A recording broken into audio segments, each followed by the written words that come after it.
Today we're here at the Berclair Mansion to discover more about this story. A woman named Etta Terrell lived here with her 5 daughters until the last one passed away in 1975. Since then, the home was abandoned for over 27 years and boarded up. But since its reopening, many people have claimed to have experiences and hear things. Well, we're here with our friends from Spook Central to find out for ourselves. Are you ready? Let's go check it out. Do you know what year it is?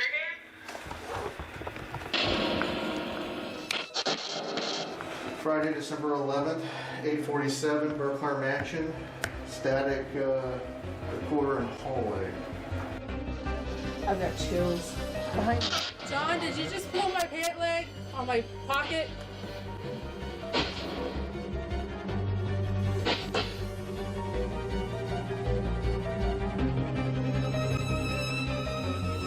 The mansion was built in 1936 by Miss Etta Terrell, and her 5 sisters lived here with her. The house is built of 60 tons of concrete and steel. There was 2 spinster sisters. The other 3 had been married. It is reported that they are still here in this home. At one point, while we were doing our investigation a long time ago, we were upstairs and we're all sitting down that long hallway, and we could hear like there was a party going on downstairs. We could hear people talking, male and female voices, piano playing, music playing. When we hit the stairs to go down, it just stopped. It was over. The house sat here, boarded up for like 30 years, where no one was in the house, nothing. And as you see what the house looks like now, that's how it was back then. It could have very well had been torn down. The surviving heir, Goliad, actually wanted all the contents burned, destroyed, and she wanted the house torn down. But the only problem with that was that it would cost more money to actually have it torn down, because it's 60 tons of concrete and steel. That's a lot of work to tear the house down. And it would cost a lot of money. Back then, even back then, it would have cost a lot of money. And I believe it was in 1999 is when it was donated to the Beeville Art Association. Dad, do you not want all of these people in your room? If so, can you come to the chair and wave at us and tell us to leave?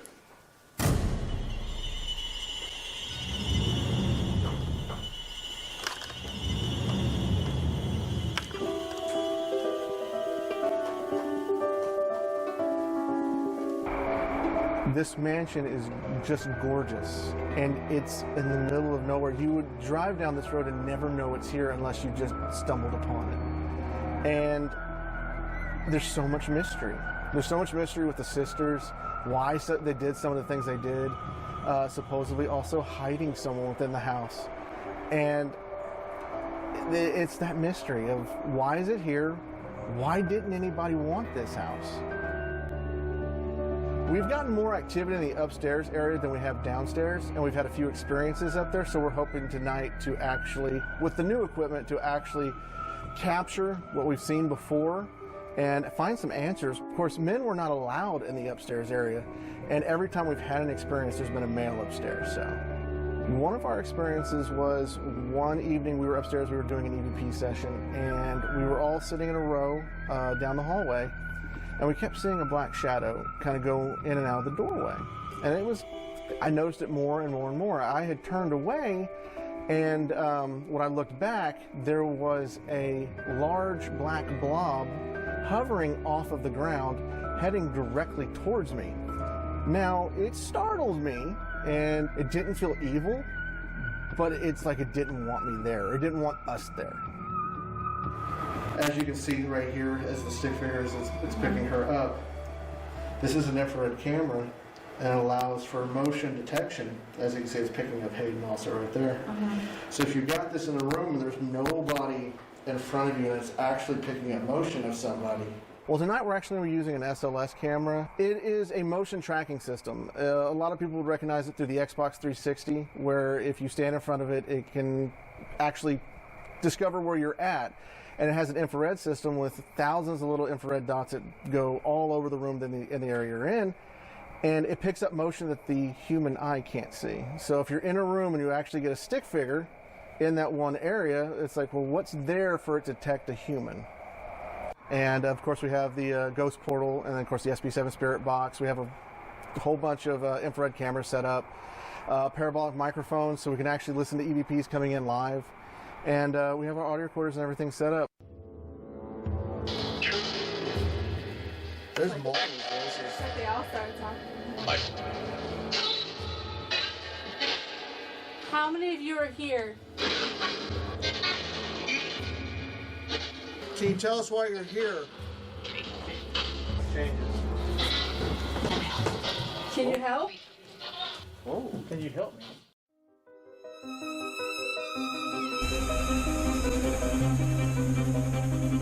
Who's the picture of the little girl?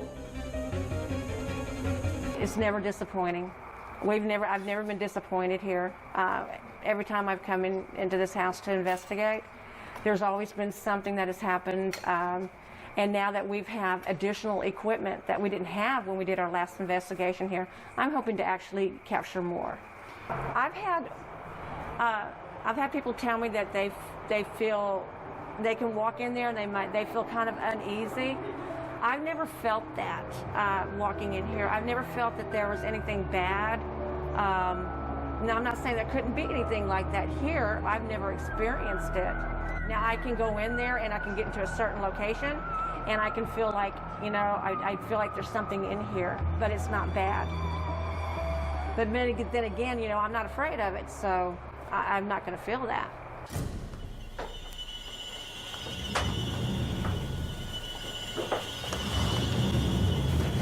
Before you go to bed, can you touch the little device I put on the bed? Make it light up. I believe this is one of the rooms where they did get a response from. But like I said, the many times that we've investigated here, there was at one point, there was like 3 of us in here. I remember being on that side of the bed, and one of the other investigators was standing back here, and one was by the door. And we had got this odor like an old person smell. It's like, it's hard to describe. And it only lasted for seconds, and it was over. And we would leave and come back in continuously, see if we could get that odor again. Never did. Never got it ever again. Interesting. It's undeniable when it's multiple people. It's one thing on your own and convincing yourself that you're just making things up. But when you have more than one person there. Oh, exactly. Are you trying to touch that green light?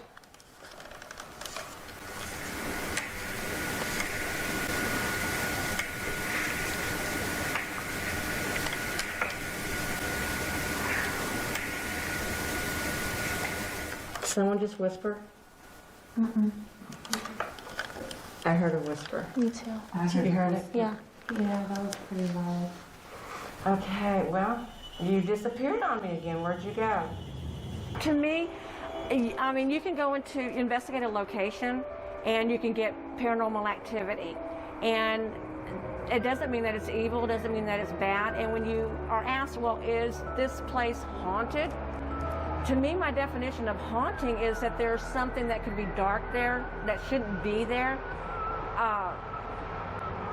Or it could be something that's paranormal, that's residual. I mean, they're just living their life over and over. Like, it's kind of like the movie The Others with Nicole, I think it was Nicole Kidman, where they're actually the ghost, and the little boy and the people that are moved into the home are the live people.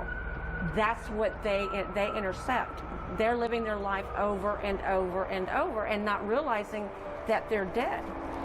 And that's one of the questions that I normally ask on investigations. If it warrants it, only if it warrants it, is that I will ask, do you know that you're dead? Because sometimes they don't have no idea that they are dead. And then let the boys come up here.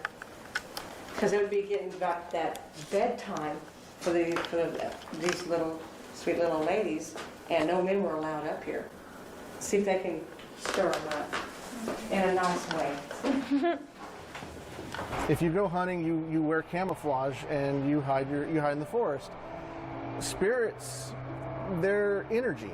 So when you take the energy away, it gives them able to come out and be shadows or try to figure out what we're doing or why we're here. So it's just that anonymity of being able to try to communicate and give them a little bit, I guess, privacy to do it. You know, there's still so many answers to questions that we'll never know until that time comes. But it could be the spook factor, or it's that little bit of anonymity of the darkness will bring certain things to the light. It's right about the 40 mark. And you hear, "Can I talk to your sisters?" And there's a no right after it. It's real soft, though. I think like a Civil War soldier or someone that was in the service or something that they actually hid out up here in the attic. Really? So I'm not sure if that's true or not. I've never found any documentation on it, but we've gotten the name John Adams. So. And that's what happened recently. The one that we just heard earlier. Oh, we've gotten right? that name multiple times. John Adams. Okay. Alrighty. Show me that back.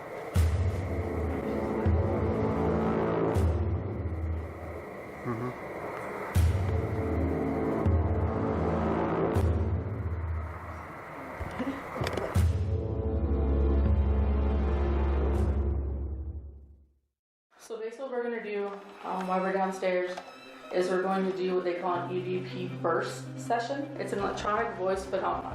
We're going to ask questions and then we will stop the recorder and see if we've got any answers or anything on the recorder. Basically, so we're reviewing the EVPs live. Is anybody in here right now? I want to thank you guys again for allowing us to come here and investigate this wonderful historical mansion. It was a great experience as always, and we got some great evidence. I do have to have a question because I want to go over this one EVP first. Was there any evidence that maybe one of the sisters had a pet at one time, or? We have found toys Toys? and boxes and things, animal toys. Well, this EVP was actually captured on the room next to where we actually had all the equipment set up, and we had just gotten started. And the weirdest thing is we heard this with our own ears, and we actually captured it on our audio. So let me. So that was Miss Bertha's room with the 2 beds in it? Yes, I believe so.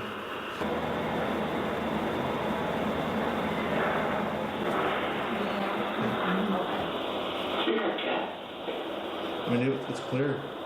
1966. Wow. Hospital in Beeville, Texas. Rabies vaccinated. Because this is through here, this is the area that we captured the meow. Some of the other EVPs that we had captured in the upstairs area. You can hear it says lock the door. This was actually upstairs, more towards the stairs. That's a male's voice. It's a male.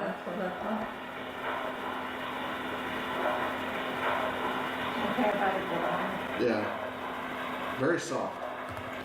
You really have to be keen on the audio for this stuff. When you're sitting there, you have your headphones on. A lot of people just listen to everything's going on. Really listen to that background for the subtleties of just a soft voice, or sometimes you could barely hear it, and it's like, wait, hold on, that's none of us. And of course, we got a couple of no's.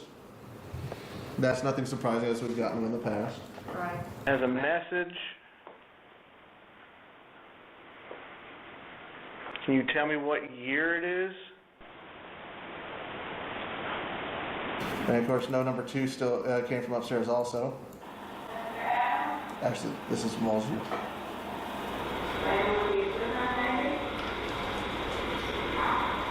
No. Yeah. A little snarky. And this would be upstairs. Like I said, we didn't capture a lot downstairs. We only gotten 2. The majority was from the upstairs, the hallway, and towards the back bedroom area.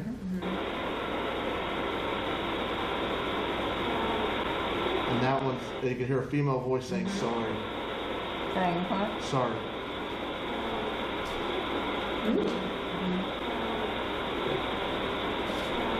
Something after too, right? Yeah. A lot of times you get EVPs, it's like that. You'll hear something super clear, and then it kind of trails off. It's like, man, I can't hear that last little bit. Their volume was going up and down. Or, well, most, in theory, most spirits need energy to manifest themselves, to do some type of action, to talk, move an object, to appear in some type of form. So it takes a lot of energy to do that. So when you get that EVP, it's clear in the beginning, it kind of trails. There's a possibility that they're losing that energy that they're needing to try to make And that where does that communication. energy come from? It can come from you. It can come from a cell phone. Anything that has energy.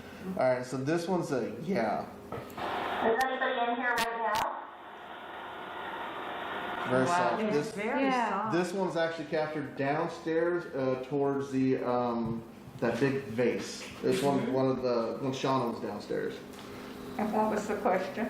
Is anybody? Yeah, if anybody's here and someone says yeah. Is anybody in here right now? Yeah, you hear it in the background. Oh my God. Sound like a bell. Yeah. Very soft. Very soft. Probably Speck. That's what I'm thinking. Now What is this, it? Speck. yeah. Now, Speck was a nephew Uh-huh. of the sisters, and the son of one. But he had a room downstairs dedicated to him. Okay. that room. there is something towards the end a little bit, but on this one it says you left me here. I don't understand. We've never gotten a message like that before. We have investigated. So it's kind of an odd EVP.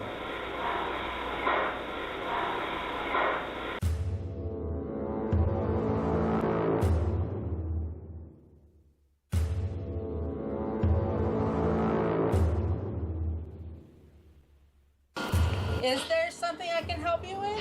What? Melissa? Yes, ma'am. Wait, here, I want to take the flashlight. How? Did this say help? No way. Just a little while ago, Through it, it felt colder. a gentleman was up here and took a picture and captured a black mass. Was that you? Help me. Who is it? Now this is a real soft EVP. Shauna actually got this one. It was downstairs and said the name John. So it is very soft. Has anybody died in this home? Has anybody died in this home? It's so soft with headphones you can hear it. What did he say? It says if anybody had died in this home and you can hear it, it's so soft. And I've tried amplifying it more to get each time I go up, it distorts it a little more, and this is about the right spot that I could get it. But it's so soft, it says John. And that was taken downstairs in that back area again. We got some strange anomalies on 2 video clips. That a couple of these I would consider a mist or a form of energy. And this one, yeah, because I watched the Yeah. video. In this one, there was nobody in this room. Yeah. And this was long after we allowed the room to settle. Right. This is actually the room that's where the monitors were set up. It was right behind us. And if you can see how it just starts to appear, and you see like a ribbon energy. It'll start to appear once it goes more in front of the camera. Right. Yeah, there it is. And how do we know it's not dust?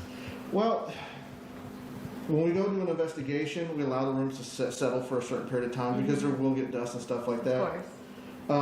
When you start looking at trying to compare dust and orbs, if there was a whole bunch of stuff that was all across the screen, you'd have to rule it out automatically. Like, well, that's dust.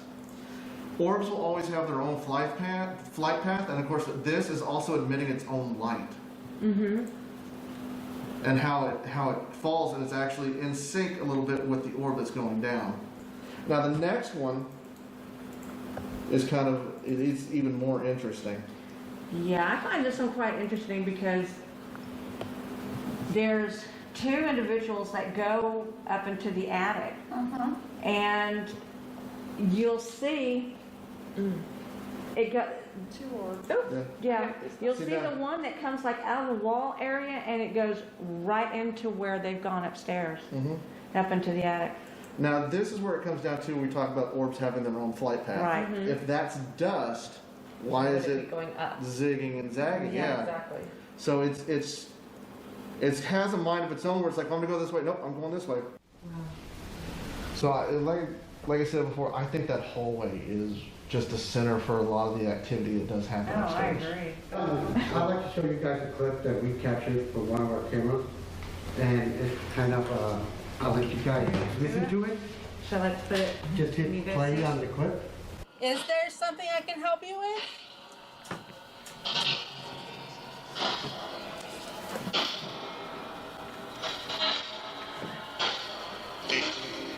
Maybe? How? What? There's voices. I don't know if it's coming from downstairs. Did this say help? How? No way. How? What? There's voices. I don't know if it's coming from downstairs. What is your name?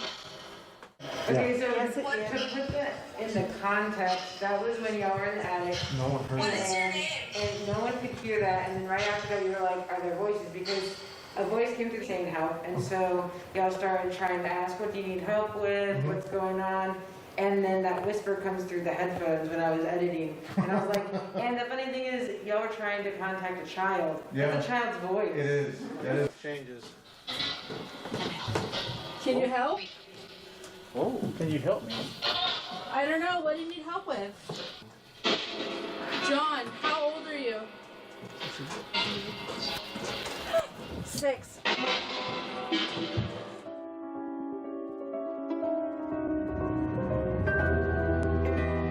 All right, guys, well, that's a wrap for us and our friends from Spook Central. We collected a lot of evidence that proves there is definitely activity happening here at the Berclair Mansion. If you don't believe us, you can come and find out for yourself. They do offer monthly tours. Now, I am so pumped for the next stop. We're going to be visiting Yorktown Memorial Hospital, and it's going to be creepy. I can't wait. Hopefully, you'll be there to join us. Hey everyone, thanks for watching our videos. Make sure to like, subscribe, and hit that notification bell down below so you can get all the great updates of all the videos that we have coming and even more from South Texas Haunts. Thanks for watching again.